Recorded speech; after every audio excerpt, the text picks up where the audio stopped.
Hello there everybody, how is it going and how have you been? I am EuclideanSqd, and we're back here in Duel Links after a bit of a break to cover the new version of the Cyberdark Impact events. Now, one thing I want to make mention of really quick is I am aware that I did miss out on covering two events in between this episode and the last one. Specifically, it was a dual carnival as well as a special version of Jaden called Spunky Jaden. I am aware of both events. I was able to participate in both events, but unfortunately things got a bit kind of hectic and busy for me right around the time that both of the events started, and unfortunately I just wasn't able to find any time to record until there was like 2 days left for both, and I figured by that point there's just really not that much of a point anymore. I will try to cover the cards that were introduced from both events at the end of this video, so if you are interested about that, feel free to stick around for that. But the main focus of this video is going to be the Cyberdark Impact event that they are holding again, and is almost virtually identical to the last time they had it. So much so, in fact, that Cloudian farming deck that I used the last time, the one that Zane was pretty much unable to really do anything against, yeah, I used that for the first like 2 days in the event, and I got perfect farms at level 40 Zane every single time with it. He still cannot fight against clouds. I have modified the deck very slightly because some new cloudings were introduced, so I will go ahead and show that off just really quick, but otherwise it's identical to what I used last time. Specifically, I swapped out Cloudian Sheep Cloud and Cloudian Storm Dragon for Cloudian Cirrostratus and Cloudian Acid Cloud. The reason I did this is twofold. First of all, Acid Cloud and Cirrostratus cannot be destroyed in battle, whereas Sheep Cloud can, and it just spawns tokens, so they are a much more permanent defense for you. Additionally, unlike Storm Dragon, which requires you to banish a water monster from your graveyard in order to special summon it, Acid Cloud and Cirrostratus can just be normal summoned regularly. You don't have to worry about getting something else into the graveyard first, so you don't have to worry about getting dead draws of Storm Dragons at the early part of the duel. And lastly, Acid Cloud and Cirrostratus have less than 1,000 attack points each, which means you don't have to worry about the possibility of Zane crashing one of his Exploder Dragons into your monster, clearing it out of the way, and then attacking you with a Cyberdark monster. But otherwise this deck is identical. You have Sanctuary in the Sky and Spirit Barrier to block battle damage. Zane still has no spell and trap destruction. He has no means of getting around this once it gets going. You have some good Goblin Housekeepings to pull cards out of your fairly big deck a little bit faster.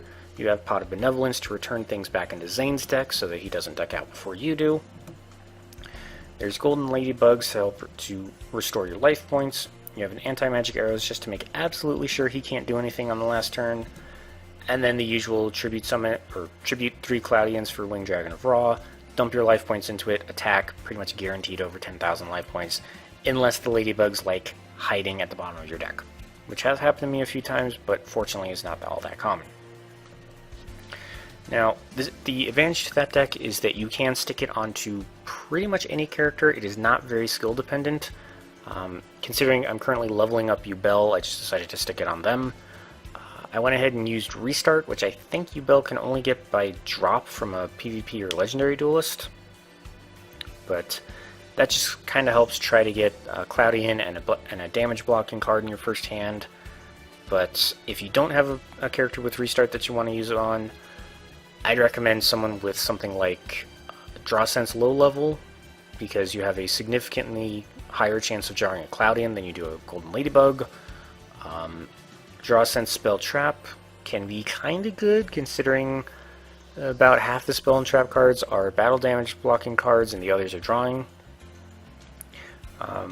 Most notably would be Draw Sense Water, considering all of the Cloudians are water attribute. That will guarantee that you get a Cloudian if you desperately need it. So those are just some of the options for this. Let's go ahead and cover the 3 new cards that were added with this version of Cyberdark Impact. Specifically, we now have access to Cyberdark Claw, a 3-star Dark Dragon with 1,600 attack points, very, very clearly meant to work with Cyberdark monsters. If this card is sent to the graveyard while equipped to a monster, you can target one Cyberdark monster in your graveyard and add it to your hand. You can only use each of the following effects of Cyberdark Claw once per turn. You can either discard this card to add one Cyberdark spell trap from your deck to your hand, or, during damage calculation, if a monster equipped with this card battles, you can send one monster from your extra deck into the graveyard. We also have Cyberdark Cannon, which is another 3-star 1600 attack point dragon. If this card is sent to the graveyard while equipped to a monster, you get to draw a card. You can only use each of the following effects of Cyberdark Cannon once per turn. You can either discard this card and then add one machine-type Cyberdark monster from your deck to your hand. So any of the 3 core Cyberdarks, that is Horn, Edge, or Keel. And during damage calculation, if a monster equipped with this card battles, you can send one monster from your deck to the graveyard. Now again, these 2 monsters are meant to synchronize very, very well with the core 3 Cyberdarks, considering each one lets you equip a level 3 or lower dragon to it when it is normal summoned, and then it gains the attack points of the equipped monster. So, as is the strategy with Zane, actually, you discard Cyberdark Cannon and Cyberdark Claw to search cards out of your deck, and then you can summon any of the 3 main Cyberdarks, equip one of them out of the graveyard, and then suddenly you have a 2400 attack point monster on the field. Now the final new card that was added is this thing, Cyberdarkness Dragon. It is a level 10, 2000 attack and defense machine fusion that needs 5 Cyberdark effect monsters, so it is very costly to try and special summon. In fact, it can only be fusion summoned. I don't think you can special summon this thing out of the graveyard. Maybe you can if it's fusion summoned first, as opposed to just being special summoned out of the extra deck, but anyway. If Cyberdarkness Dragon is special summoned, you can equip any dragon type or machine type monster from your graveyard to this card. It gains attack equal to the original attack of the monster equipped with by this effect, similar to other Cyberdark monsters. And when your opponent activates a card or effect as a quick effect, you can send one equipped card you control to the graveyard to negate the activation of that card and destroy it. So, very, very good at countering effects so long as you keep it armed with equipped cards, whether that's whatever monster it's equipped with, or an equipped spell, or whatever. But one nasty strategy I have seen is you equip a base Cyberdark with Claw, it attacks, and then during damage calculation you activate this effect to send a monster from your extra deck to the graveyard, like say Blue Eyes Ultimate Dragon with 4500 attack points. And then once you do, you can either fusion summon the original Cyberdark Dragon or Cyberdarkness Dragon, equip Blue Eyes Ultimate onto them, and suddenly they gain 4500 attack points and become quite difficult to deal with outside of spell and trap effects. But anyway, enough prattling, let's just go ahead and show off this deck. And after that we have just the event points really to go over, and that's about it, because everything else in the event is pretty much identical to the last time he came around. If you don't have Zane Truesdale unlocked, you can get him unlocked during this event, so I definitely recommend at least trying to get to that level. I'm not going to use my restart skill because I actually have the perfect wall already set up in place. We're going to set Spirit Barrier, normal summon Cirrostratus, and there we go. And just like this, Zane now can't do a single thing to hurt me. And even better, we got a Golden Ladybug pretty early, so we've got plenty of life points coming in. I'm going to go ahead and summon Acid Cloud, and then just to speed things up, I'm going to use Acid Cloud's effect to get rid of Cyberdark Inferno. I know this lets him add a polymerization to his hand, but honestly, if I let him keep that field spell, he's just going to use its effect to return a Cyberdark monster to his hand and then special summon it again, over and over and over every single turn. Well, once per turn, but he will literally use it every single turn he is able to, and it just gets tiring seeing all the cards flash up on screen, the monster return to his hand, the AI waits for 5 seconds to pick it again. It goes so much faster if you get rid of Cyberdark Inferno. But otherwise, like I said, exact same farming method as last time. Once you've got this impenetrable wall of a cloud, at least one Cloudian, and then Spirit Barrier or Sanctuary in the Sky, you're pretty much set.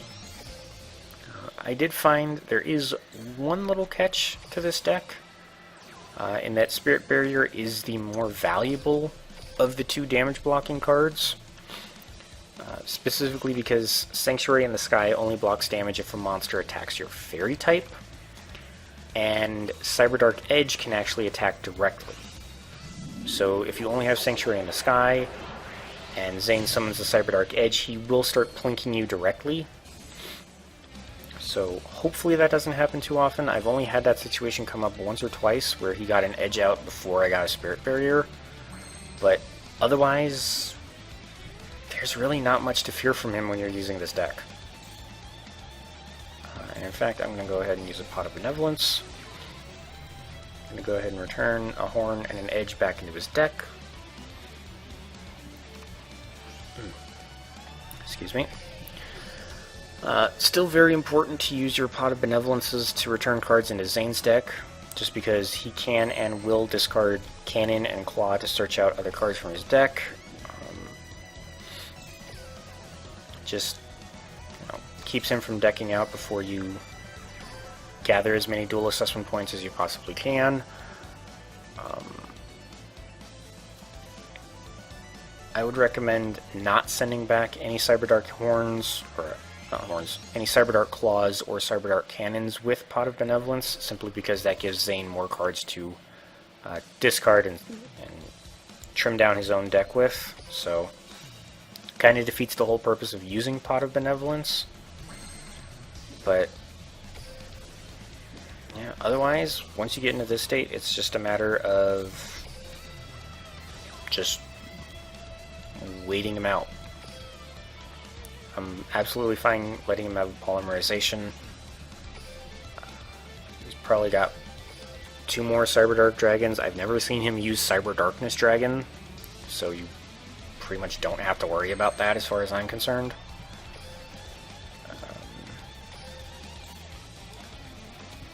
And I'm just still blathering just because I'm trying to fill the dead space. Got 2 more. Let's go ahead and just send back Spirit Barrier, because why not? Got Sanctuary in the Sky, so we might as well play it just to add yet another layer of protection on. Because, again, why the hell not? And it's just a waiting game right now.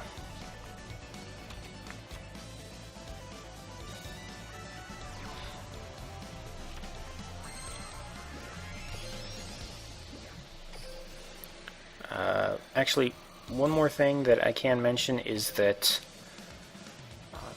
sometimes Zane's AI may want to play a little bit more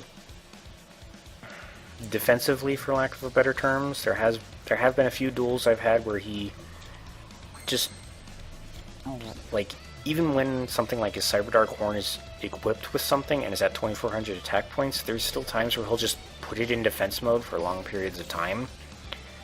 I'm not entirely sure what prompts his AI to do this, but if it's getting towards the end of a duel and he doesn't have anything in play that's in attack mode, I would recommend using one of your Stratus's effects to destroy something on his field, because that may prompt his AI into normal summoning something like, say, Cyberdark Horn or Cyberdark Edge or whatever, so that he can get the equip effect, but then that ends with it still being in attack mode, and then he can use Raw to attack and deal damage. Otherwise, I mean, you can destroy things with Acid Cloud if you really want. You're never going to be able to activate Turbulence's effect because there's no, what are they called? Euclidean Smoke Balls in this deck, and that's all that Turbulence is meant to do. But yeah, like I said, once you're at this point, he can't do anything. Go ahead and discard a Stratus.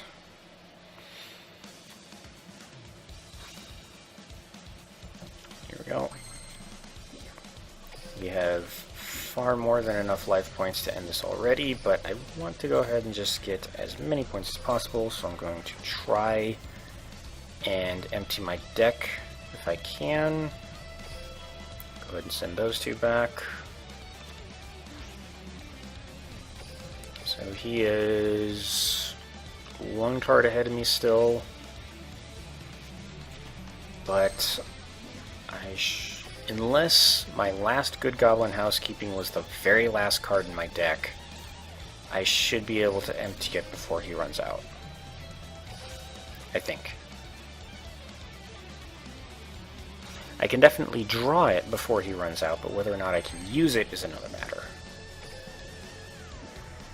Because basically, if it's not the next card I draw, I will get it, but I won't have enough cards left in my deck to activate its effect. So hopefully it's the next thing I draw. And it is not. Okay, so we're going to have to do this without an anti-magic arrows. I usually send that and Winged Dragon back into the deck with Good Goblin Housekeeping just because you don't... It's not like you have to be conservative with your hand size anyway, but... I mean, you don't need them until the end of the game anyway, so it's better than being forced to send something like Golden Ladybug or either of your damage-absorbing cards back. So, actually, we should be okay. Because it just dawned on me that Arrows was the first thing I sent back, so it should be the next card. Let's go ahead and discard this, because we don't need it. And, yep, there we go. Alright, so let's go ahead and activate Golden Ladybugs for the last time. Charging myself up to a whopping 26,500 attack points, of which all but 100 are going to get dumped into Raw, giving him 26,400 attack points. Started the battle phase, use anti-magic arrows just to make sure he can't pull off anything sneaky, attack his attack position monster, dealing over 20,000 damage, which reasonably does not have an effect of its own, it just counts as over 10,000 damage. But there you go. Zane still cannot deal with clouds. Any spell or trap destruction would help, Zane. Any spell or trap destruction would help, and you just won't do it. But regardless, like I keep mentioning, you've... Oh. I didn't realize he had a level 50 challenge level. It must have just recently been added. Okay. Well, no idea how the Cloudians are going to work against that, but that is not my concern right now. Because you duel level 50 so infrequently, in my opinion, it's not really worth having a deck meant to farm to level 50. Especially because these tokens are really not that hard to come by. Just, you know, make a deck similar to this, keep doing him over and over at the gate or whenever he spawns in the world, and you should be absolutely fine. Last thing is the event rewards. So you can get those 3 cards, Cyberdarkness Dragon, Cyberdark Cannon, and Cyberdark Claw, as drops from Zane. However, you will get 1 copy of each during the course of the event. You will also get the usual gems and rare jewels and crystals and all that. But what is nice is you will also get copies of Cyberdark Impact, as well as one of each of the 3 the main Cyberdark monsters, that is Horn, Edge, and Keel.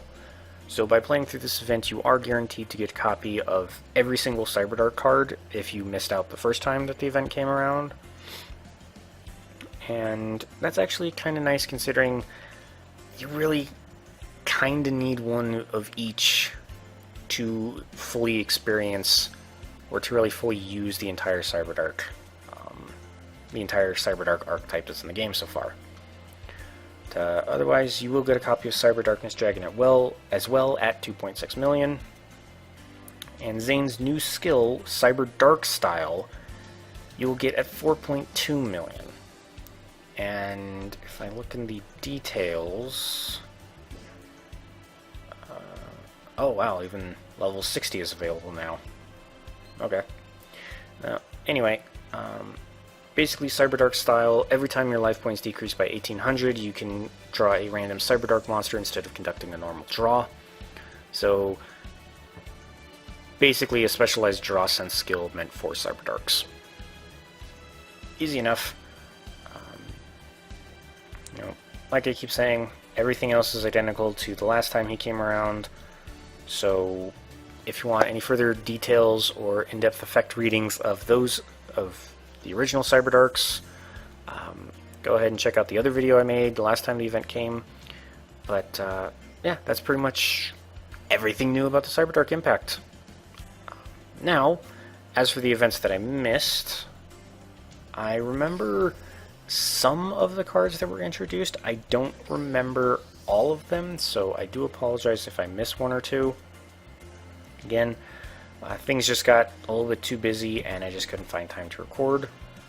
But first off, when it comes to the Spunky Jaden event, which was, again, just a special roaming legendary duelist, among the new cards that you could get from dueling him were these special Chrysalis monsters, which are very, very weak effect monsters, and they all have the same effect of saying that while Neospace is on the field, you contribute this card to special summon one of the corresponding Neospatian from your hand or deck. So for example, tribute Larva, and you get Neospatian Flare Scarab. Tribute Chrysalis Penny, and you get Neospatian Glowmoss. That's all their effects do.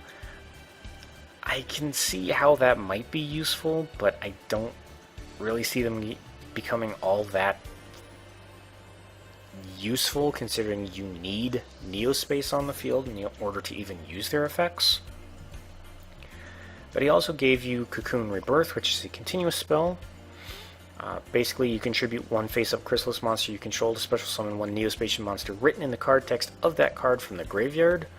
So, in exchange for giving up one of your spell trap zones, you can use your Chrysalises to revive Neospatians out of the graveyard without Neospace, but that requires the Neospatian to have been played and destroyed already, so again, not entirely sure how useful it is. As well as Cocoon Party, so special summon one Chrysalis monster from your deck for each Neospatian monster with a different name in your graveyard. So, synchronizes with Cocoon Rebirth pretty much kind of obviously. You have a bunch of Neospatians in the graveyard, use Party, summon a bunch of Chrysalises, use the effect of Cocoon Rebirth, turn the Chrysalises back into Neospatians. I guess. They're all kind of meh, honestly. However, in addition to all of these, Spunky Jaden also gives you access to the Wrath of Neos spell card, or I guess gave us access to the Wrath of Neos spell card. Select one face-up elemental hero Neos you control, return it to the deck, and then destroy all cards on the field. So, pardon me, I need to catch my breath a little bit. If you have any means of consistently special summoning elemental hero Neos, this can be very good for just wiping out your opponent's entire board, as well as yours, admittedly, so it's not perfect. But one thing that can kind of help is that there is this Gemini monster in the game, Elemental Hero Neos Alias. You do have to spend another normal summon on it, or use some other card meant to work with Geminis to activate its effect, but once it does become an effect monster, it also counts as Elemental Hero Neos, so maybe this can be a little bit more viable if you happen to have 3 of them, but they are an ultra rare card that comes out of, I believe it was a main box. Oh no, it's a mini box. But regardless, ultra rare, so unless you want to dump a lot of gems into it, probably going to have to spend a little bit of money to try and get 3 copies. But anyway, aside from Wrath of Neos, there is also Reverse of Neos, a quick play spell card. You can activate it only when a face-up Neos fusion monster that you control is destroyed. You get to special summon one Elemental Hero Neos from your deck in attack position, and it gains a 1000 attack, but gets destroyed at the end phase of this turn. So, any of these, like Elemental Hero Glow Neos, Elemental Hero Neos Knight, Elemental Hero Storm Neos, any of these are all special summoned by shuffling the fusion material monsters back into your deck. So I guess the idea is you summon one, crash it into an opponent's monster, it gets destroyed, and then you can use Reverse of Neos to summon Neos back onto your field, give him a 1000 attack point boost, and then attack your opponent in the face. I guess. And then I believe the only other card that Spunky Jaden could drop was this Elemental Hero Electrum, a 10-star 2900 fusion warrior fusion that needs Avian, Burstinatrix, Clayman, and Bubbleman. You can use a fusion substitute. It does not say you cannot. Or Electrum God, that's a complicated sentence. You can use something like Beast King of the Swamps or Goddess with the Third Eye in this fusion, but you will still need 3 of the other elemental heroes, so still going to be a little bit of a doozy to try and special summon. You cannot special summon Electrum in any other way aside from fusion summoning. While it is face up on the field, it is also counted as a Wind, Water, Fire, and Earth attribute monster in addition to Light. When it is fusion summoned, you shuffle all banished cards back into the owner's decks, and it gains 300 attack for every monster your opponent controls that shares an attribute with this card, so at most it can gain 900 attack points, assuming your opponent has 3 non-dark monsters on their field. So, interesting card. I feel like it's probably a little bit too difficult to summon to really be all that useful, but I don't know. There's a lot of fusion cards that work well with elemental heroes, so maybe it's more viable than I think. Anyway, aside from that, so that was all the cards that came from the Spunky Jaden event. So as for Duel Carnival, there were a few new cards introduced. I think 3 to 5, but I really only remember 2 just because they took forever to try and get 3 copies of. First one is Psychic Ace, who's right here. A 2-star 1000 attack point monster. If this card in the monster zone is tributed, you can target 1 card on the field and destroy it. So that includes tributing for a synchro summon, that includes tributing for an effect, for a tribute summon. Just anytime that you tribute this thing, he lets you just destroy an opponent's card on the field. So pretty good card overall, pretty versatile. The only thing is it has very, very poor stats, so don't expect it to survive very long on its own. In addition to that, I actually wonder, can I... No, it's not going to let me check by that. Okay. Let's see. I think the only other one I really remember was... What was that thing called? Was it a psychic type?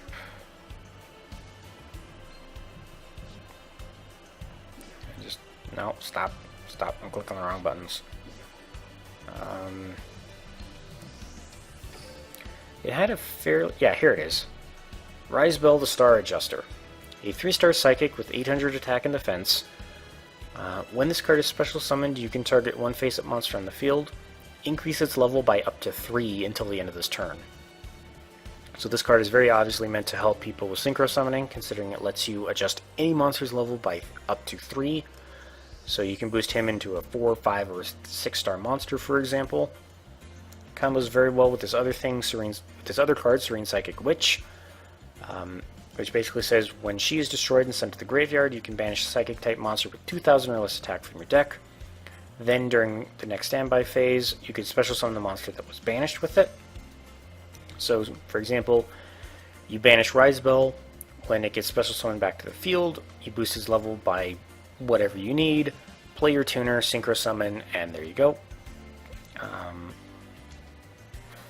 Probably other ways you can special summon him. I think some of the Gustos will work with Psychic Wind monsters, but I'm not too familiar with them, so I can't say for sure which ones do and don't. This one can also be of help with synchro summonings, just from my random clicking, just because when it gets normal summoned, you can remove from play 1 Psychic type monster from your deck, and then its level becomes that level. Pretty sure this was not part of the Duel Carnival event. I was just kind of clicking around and I bumped into it, and it seemed relevant. I feel like there was one other good card that came from the Duel Carnival, and I just can't remember what it was, and I feel really bad about that, but yeah, that's... Otherwise, Duel Carnival, pretty much the exact same thing it was last time. Meant to be fun themed PvP duels, but everybody just kept using overpowered meta decks. So, what can you do? Yeah, that's pretty much everything. A new mini box did just release in the store, so I'm going to go ahead and start wrapping up the episode so I can go ahead and record that box opening. But, otherwise, thank you all so much for watching. I hope you all had a great time, and I hope you all have a great day. And I will see you all next time.